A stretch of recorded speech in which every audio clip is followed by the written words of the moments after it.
Hi, I'm Chris Grovum from Landmark Ford. One of the main questions that we get asked by people in our dealership is how to add and remove Bluetooth devices from the infotainment system. So I'm going to show you that today. So step one, go into your settings.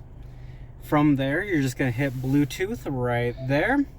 And you're going to go ahead and view your devices. So as you can see, I have mine paired right now. If you click on the old one, so let's say you got a new device, click on the old one. You can either do disconnect or remove. Today we're going to go ahead and do remove. And if you look, it's no longer there.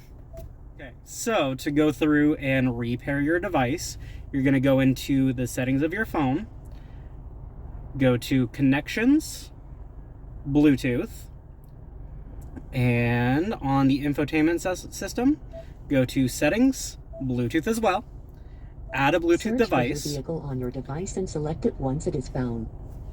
And as you can see, it's right there, so sync. Confirm that the pin displayed on sync matches the pin displayed on your device. So both of those match, so you're gonna hit pair and yes. For your safety, please stay alert to changing road conditions and use Sync's voice-activated features while your vehicle is in motion. And on certain devices, there may be another pop-up that happens on the phone itself. Hit allow when that pops up and you'll be good to go.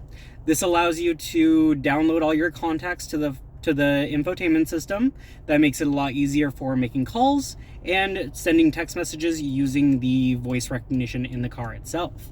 So we're gonna go ahead and hit finish, go back into Bluetooth, and you can see everything's paired and ready to go.